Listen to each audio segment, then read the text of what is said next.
Hello दोस्तों, Cheti academy में आप तमाम बच्चों का खैर मकदम है।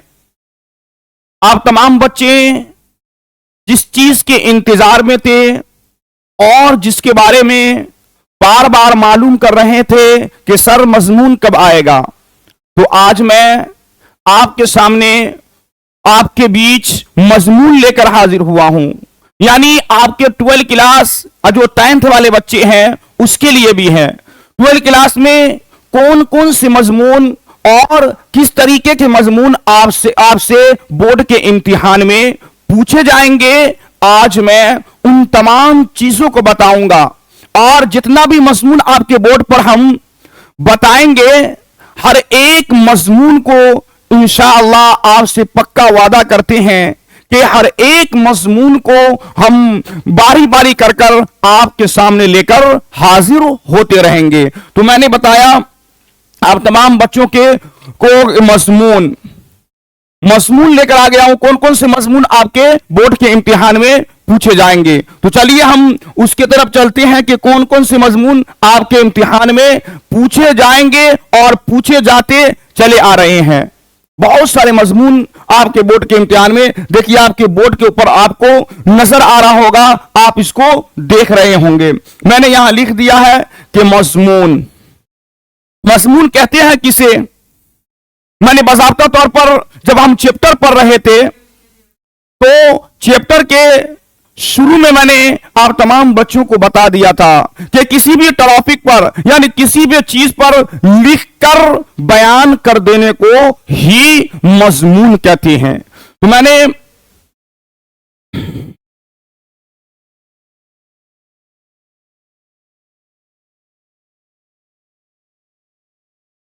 किसी भी टॉपिक पर बयान किसी भी जैसे मिसाल के तौर पर मेरे हाथ में पेन है, अगर आपके इम्तिहान में आ जाए कि पेन के ऊपर मजमून लिखे, तो पेन के अंदर जो भी खुसूसियात है इसे लिखकर बयान कर देना, इसी को मजमून कहते हैं। तो मैंने बता दिया था मजमून। आपके मजमून में कौन कौन सी मजमून पूछे जाते हैं आपके बोर्ड के इम्तिहान में। देखिए मैं लिख दिया त्योहार के ऊपर भी पूछे जाएंगे।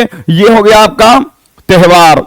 और त्योहार में कौन कौन से त्योहार जो आपके बोर्ड के इम्तिहान में पूछे जाएंगे, हो गया ईद, रमजान, फिर हो गया बकरा ईद, फिर हो गया मुहर्रम, फिर हो गया रोजा। यानी इन तमाम चीजों में से पूछे जाएंगे। हर एक को हम आपको बारी बारी कर आपके लिए आसान कर देंगे और सहल कर देंगे हर एक चीज। अब ईद किसे कहते हैं, ईद या रमजान के ऊपर मजमून लिखे, या बकरा ईद के ऊपर मजमून लिखे, या मुहर्रम के ऊपर, या रोजा के ऊपर। यानी जिस चीज के ऊपर भी आए, जो बच्चों को लिखने आता है उसके लिए तो ज्यादा परेशानी और दुश्वारी नहीं है, और जिसको नहीं लिखने आता है हम उसके लिए भी इतना सहल और इतना आसान कर देंगे कि उसे भी जर्रा बराबर कोई परेशानी और दुश्वारी ना हो। तो मैंने बता दिया। और ये जो मजमून है आपके बोर्ड के इम्तिहान में 2 नंबर नहीं, 3 नंबर नहीं, 4 नंबर नहीं, 8 नंबर के हैं। कितने नंबर के? 8 नंबर के। हम इतना आसान और सहल कर देंगे कि इंशाअल्लाह तमाम बच्चे का 8 नंबर में से 1 नंबर भी कम नहीं होगा, बल्कि 8 का 8 नंबर आपके इम्तिहान में आएंगे। ठीक है। तो मैंने बता दिया त्योहार के ऊपर पूछेंगे। तो त्योहार के ऊपर कौन कौन से हैं? ईद, रमजान, बकरा ईद, मुहर्रम या रोजा। रोजा त्योहार में नजर है, यानी रोजे के ऊपर भी आपसे मजमून आपके बोर्ड के इम्तिहान में पूछ सकते हैं। और एक है शबे कद्र। क्या है? शबे कद्र। यानी शबे कद्र के ऊपर भी पूछा गया है, पूछ भी सकते हैं। लेकिन ज्यादा जो अहम है, ईद हो, बकरा ईद हो, मुहर्रम हो या रमजान, यानी इन सब पर अक्सर आपके बोर्ड के इम्तिहान में पूछ लिए जाते हैं। अब ईद के ऊपर, बकरा ईद के ऊपर, मुहर्रम के ऊपर हर एक चीज मैं बोर्ड पर लाऊंगा और हर एक मजमून को आपको अच्छी तरीके से समझा देंगे। आप इसको स्क्रीनशॉट कीजिएगा और कॉपी पर नोट कीजिएगा। कोई परेशानी और कोई दुश्वारी आप तमाम बच्चों को नहीं होने वाला है, ठीक है। और पूछेंगे कौमी त्योहार के ऊपर पूछेंगे तो हो गया। कौमी त्योहार में यौमे आजादी, यौमे जुमहूरिया यानी 26 जनवरी, इनके यौम आजादी पर भी आपके मजमून आएंगे। यौम जुमहूरिया यानी 26 जनवरी पर भी आपसे बोर्ड के इम्तिहान में मजमून पूछे जाएंगे। और पसंदीदा खेल क्या है? पसंदीदा खेल, पसंदीदा खेल में कौन कौन से है? फुटबॉल, क्रिकेट, यानी फुटबॉल हो या क्रिकेट हो, बोले अपने पसंदीदा खेल के ऊपर भी मजमून लिखे। तो जो आपको याद रहे, फुटबॉल याद है तो फुटबॉल पर लिख सकते हैं, क्रिकेट याद है तो आप क्रिकेट पर आसानी के साथ लिख सकते हैं। या आपसे मौसम सरमा या मौसम गर्मा, यानी इन दोनों मौसम से मुतालिक भी आपसे बोर्ड के इम्तिहान में मजमून के मुतालिक पूछे जा सकते हैं। या हमारे प्यारे नबी सल्लल्लाहु तआला अलैहि वसल्लम के बारे में, किसी बड़ी शख्सियत के बारे में, बोले किसी एक बड़ी शख्सियत के बारे में मजमून लिखे तो प्यारे नबी सल्लल्लाहु तआला अलैहि वसल्लम के बारे में लिख सकते हैं, या पंडित जवाहरलाल नेहरू के बारे में लिख सकते हैं, या महात्मा गांधी के बारे में आप लिख सकते हैं। कोई आपके इस तरह पूछेंगे कि त्योहार के ऊपर कोई एक मजमून लिखे, जो त्योहार आपको याद है, ईद, बकरा ईद, रमजान, होली, दिवाली, जिस पे आपको मजमून अच्छी तरीके से याद है, आप उसे लिखकर बयान कर दीजिएगा। इंशाअल्लाह आपको 8 में से 8 नंबर यकीनी तौर पर आएगा। या पसंदीदा खेल, कौमी त्योहार के ऊपर आएगा तो यौम आजादी या यौम जुमहूरिया यानी 26 जनवरी, इन दोनों में से, या गांधी गरम जयंती, यानी इन तीनों में से किसी एक पर आप लिख देंगे, इंशाअल्लाह आपका 8 नंबर इंशाअल्लाह पक्का आ जाएगा। या पसंदीदा खेल में फुटबॉल, क्रिकेट आएगा। या मौसम के ऊपर लिखने बोलेंगे मौसम सरमा, मौसम गर्मा। या प्यारे नबी सल्लल्लाहु, किसी बड़ी शख्सियत में प्यारे नबी सल्लल्लाहु तआला अलैहि वसल्लम के बारे में भी लिख सकते हैं, या पंडित जवाहरलाल नेहरू पर भी लिख सकते हैं, या महात्मा गांधी पर भी आप लिख सकते हैं। आपसे पूछे जाएंगे, कंप्यूटर के ऊपर भी पूछे जा सकते हैं, वर्जिश के ऊपर भी पूछे जा सकते हैं, दोस्त के ऊपर भी पूछे जा सकते हैं, तालीम के ऊपर भी पूछे जा सकते हैं, और सैलाब यानी बाढ़ के ऊपर भी आपसे बोर्ड के इम्तिहान में पूछे जा सकते हैं। ठीक है, इतना समझ गए किन किन चीजों पर हमसे आपसे बोर्ड के इम्तिहान में पूछे जाएंगे, कौन कौन सी मजमून के बारे में। तो मैंने बता दिया मजमून किसे कहते हैं। सबसे पहले ये मजमून जो आपके बोर्ड के इम्तिहान में आएंगे कितने नंबर का? कुल 8 नंबर का होगा। कितने नंबर का होगा? ये 8 नंबर का होगा। और मजमून किसे कहते हैं मैंने बता दिया, किसी भी टॉपिक पर, यहां जैसे आ गया ईद के ऊपर आप मजमून लिखे या मुहर्रम के ऊपर, तो मुहर्रम में हम क्या क्या चीज करते हैं, हमें पता है मुहर्रम में हम क्या करते हैं। ईद में हमें पता है क्या करते हैं। बकरा ईद में पता है हम क्या करते हैं। उसी को लिखकर बयान कर देना, यही मजमून कहलाता है। बहुत आसान और बहुत सरल तरीका है। और किस तरीके से मजमून लिखना है हम आपको वो भी बताएंगे जब त्योहार के ऊपर आएगा। तो आप तमाम बच्चों को परेशानी और दुश्वार होने की जरूरत नहीं है, टेंशन लेने की जरूरत नहीं है। आपके लिए इतना सहल और आसान कर दूंगा कि आप तमाम बच्चे सोचने पर मजबूर हो जाएंगे। और आपका जो 8 नंबर है वो कहीं जाने वाला नहीं है। वो 8 नंबर आपका यकीनी तौर पर आपके इम्तिहान में, आपका 8 नंबर मजमून में 8 में से 8 नंबर जरूर बेजरूर आप तमाम बच्चे हासिल कर लेंगे। तो आज मैं आपको 1-2 मजमून बताऊंगा। आज मैं वर्जिश के ऊपर बताऊंगा, वर्जिश किसे कहते हैं, और दोस्ती के ऊपर। ठीक है, उसके बाद फिर ईद हो, बकरा ईद हो, रमजान हो, जितने आपके बोर्ड के ऊपर नजर आ रहे हैं, हर एक चीज, हर एक मजमून मैं बारी बारी आप तमाम बच्चों के लिए लेकर हाजिर होता रहूंगा। पहले इसको स्क्रीनशॉट कीजिए कि आपके बोर्ड के इम्तिहान में कौन कौन से मजमून पूछे जा सकते हैं, और कॉपी पर इसको अच्छी तरीके से नोट कर लीजिए। ठीक है, तो अब जो मैं आप तमाम बच्चों को बताने वाला हूं दो मजमून बताऊंगा, एक वर्जिश और दोस्ती के ऊपर। अच्छी तरीके से इसे समझना भी है और जहन नशी करना है और उसको अपने कॉपी पर जरूर बे जरूर नोट करना है, ताकि इम्तिहान में आपको कोई परेशानी और दुश्वारी पैदा ना हो। तो ठीक है, हम चलते हैं।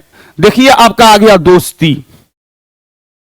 ये जो है दोस्ती, यानी दोस्ती के ऊपर आपको ये मजमून जो है आपका दोस्ती के ऊपर, यानी आपके इम्तिहान में आएगा कि दोस्ती के ऊपर 150 या 200 अल्फाज या 200 अल्फाज में एक मजमून कलम बंद करे या एक मजमून लिखे। तो आपको जो बोर्ड पर आ रहा नजर, सबसे पहले शुरू में इसको स्क्रीनशॉट कीजिए और अपने कॉपी पर इसको अच्छे तरीके से नोट कर लीजिए। तो देखिए, मैंने बता दिया दोस्ती क्या है। दोस्ती के ऊपर लिखना है, इंसान एक समाजी जानवर का नाम है। वो समाज में रहता है इसलिए कि वो एक अपना साथी तलाश करता है। क्या करता है? अपना साथी तलाश करता है, ताकि उसे हम हमराज और मददगार बना सके। गहरी मुलाकात और बाहमी बात व बाहमी इज्जतो मेहरबानी से मोहब्बत का पैदा होना एक फितरी बात है। इससे बाहमी मोहब्बत का नाम दोस्ती है। इसी बाहमी मोहब्बत का नाम दोस्ती है। बगैर दोस्त के इंसान की जिंदगी बेलुत्फ है। दोस्तों के इंतखाब में दोस्तों की तमीज बहुत जरूरी है। यानी जब हम किसी ऐसे दोस्त को इंतखाब करें ताकि वो हमारी इज्जत भी करे और हमारा वो तमीज भी करे, तो ही कह रहे हैं दोस्तों के इंतखाब में दोस्तों की तमीज बहुत जरूरी है।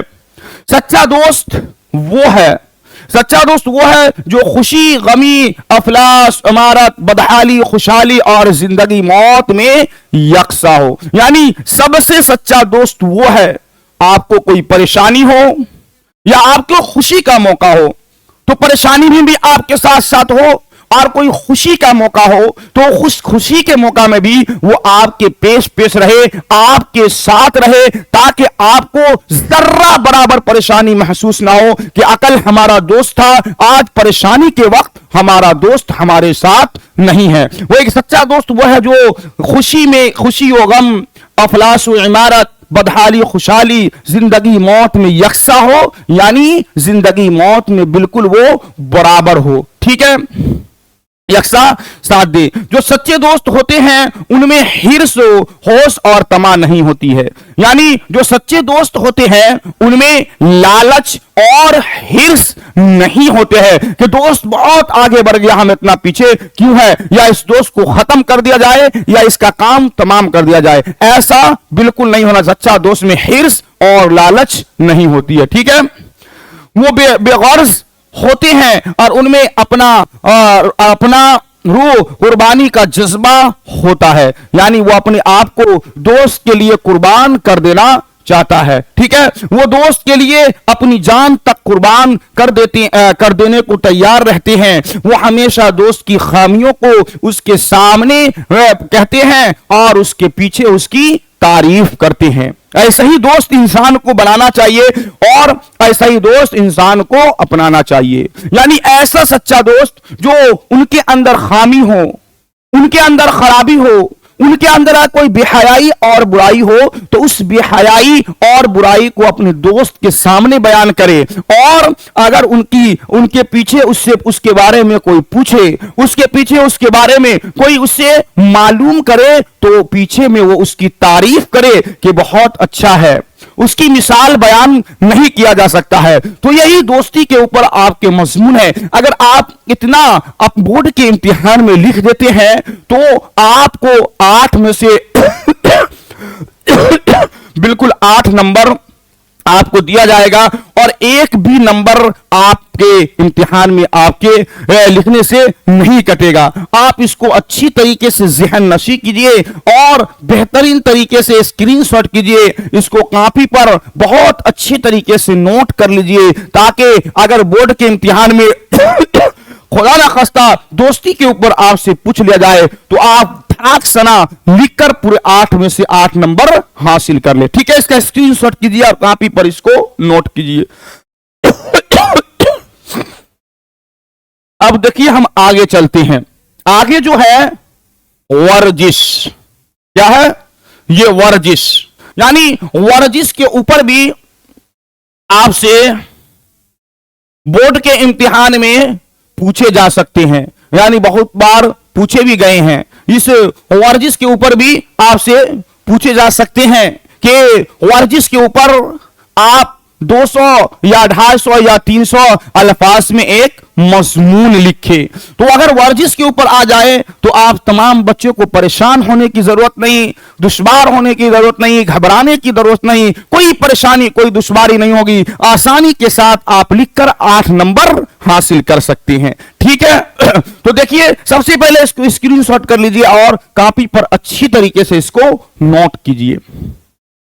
ठीक है, तो मैंने बताया वर्जिश, वर्जिश किसे कहते हैं, वर्जिश में क्या क्या चीज करना चाहिए इंसान को, वो आपको बोर्ड पर नजर आ रहा होगा। देखिए क्या है, जिस्मानी कसरत का नाम वर्जिश है, यानी इंसान को हमेशा वर्जिश करते रहना चाहिए। जिस्मानी बदन के कसरत का नाम, इधर उधर जाने का नाम ही वर्जिश है। ठीक है, अच्छी सेहत के लिए वर्जिश बहुत जरूरी है। क्या है, अच्छी सेहत के लिए वर्जिश बहुत अच्छी सेहत के लिए वर्जिश जो है बहुत जरूरी है। यानी इंसान अगर अपनी सेहत को अच्छा बनाना चाहता है, तंदुरुस्त रखना चाहता है, तो उसे चाहिए कि वर्जिश और कसरत जरूर किया जाए। इससे इंसान की जो बॉडी और इंसान का जो बदन रहता है बिल्कुल सही सालिम और दुरुस्त रहता है। ठीक है, जिस्मानी कसरत का नाम वर्जिश है, अच्छी सेहत के लिए वर्जिश बहुत जरूरी है। वर्जिश करने से इंसान के जिस्म में चुस्ती आती है और उससे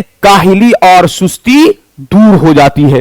वर्जिश करने से इंसान के जिस्म में चुस्ती आ जाती है और जो भी काहिली और सुस्तीपन होता है वो इससे वर्जिश से वो दूर हो जाती है और वो खत्म हो जाता है। ठीक है, काहिली और सुस्ती दूर हो जाती है। ये जिस्म को तवानाई और दिमाग को ताजगी बख्शती है। आजकल वर्जिश निसाबी तालीम में भी शामिल की गई है। आजकल जो वर्जिश है, आप बच्चे को देखते होंगे किसी स्कूल में, या प्राइमरी हो या सरकारी हो या प्राइवेट हो, हर स्कूल के अंदर बच्चे से क्लास में दाखिल होने से पहले वर्जिश यानी उसको कसरत कराया जाता है, ताकि बच्चे के अंदर जो सुस्तीपन है वो दूर हो जाए और पढ़ाई में चुस्ती के साथ वो पढ़ाई और लिखाई करना शुरू कर दे। ठीक है, जिस्मानी तवानाई और दिमाग को ताजगी बख्शती है। आजकल वर्जिश निसाबी तालीम में शामिल की गई है। वर्जिश के बहुत से तरीके हैं। सबसे अच्छा तरीका खेल कूद है, यानी इंसान को 24 घंटे में कोई आधा घंटा 1 घंटा अपने किसी चीज, कोई भी जो भी उनका पसंदीदा खेल हो, उसके लिए जरूर निकलना चाहिए, ताकि बदन के अंदर जो भी सुस्ती और काहिली है इससे वो दूर हो जाए। ठीक है, इसलिए हर इंसान को खेल कूद में हिस्सा लेना चाहिए। फुटबॉल का खेल वर्जिश के लिए सबसे मुनासिब और सस्ता वर्जिश है। आप एक फुटबॉल लीजिए और हाल ही में अपने बच्चों के साथ खेलिए और थोड़ा सा अपने बदन के अंदर जो सुस्ती और काहिली है उसको दूर कर लीजिए, ताकि आपका बदन बिल्कुल, आपके बदन का फिटनेस और आपका बदन बिल्कुल सही सालिम रहे और आप बीमारी और परेशानी से बिल्कुल बालातर रहे। ठीक है, और दौड़ना भी क्या बता रहे, मुनासिब और सस्ता वर्जिश है। दौड़ना भी वर्जिश है, तैरना भी वर्जिश है। वर्जिश हमें बीमारियों से निजात दिलाती है, इसलिए वर्जिश हर हाल में मुफीद है और हमें पाबंदी के साथ वर्जिश करनी चाहिए। ठीक है, किस तरीके से वर्जिश करनी चाहिए, बिल्कुल पाबंदी के साथ इंसान को वर्जिश करती रहना चाहिए, ताकि इंसान के जिस्म में जो सुस्ती काहिली है वो उससे दूर हो जाए और इंसान के जिस्म में सुस्ती दूर होकर फुर्ती पैदा हो जाए। अब हमें इसको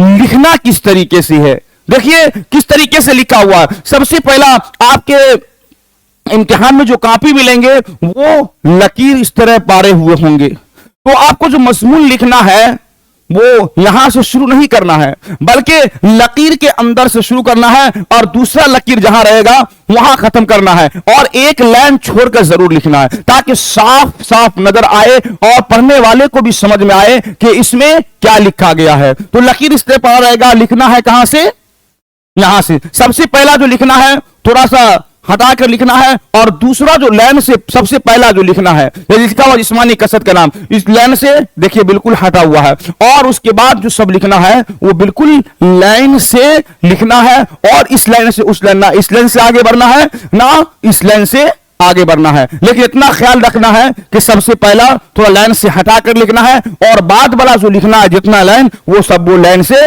बिल्कुल सटाकर लिखना है। तो ठीक है, आप तमाम बच्चों से मैं गुजारिश करता हूं कि आप तमाम बच्चों को परेशानी और दुश्वार होने की जरूरत नहीं है। अब इंशाअल्लाह 2 से 3 दिन के अंदर आपका लाइव क्लास चलेगा, और आपके अंदर जो भी परेशानी है इंशाअल्लाह इससे वो दूर हो जाएगा। ठीक है, आज के लिए इतना ही। अब हमें इजाजत दीजिए। अस्सलामु अलैकुम व रहमतुल्लाहि व बरकातुहू।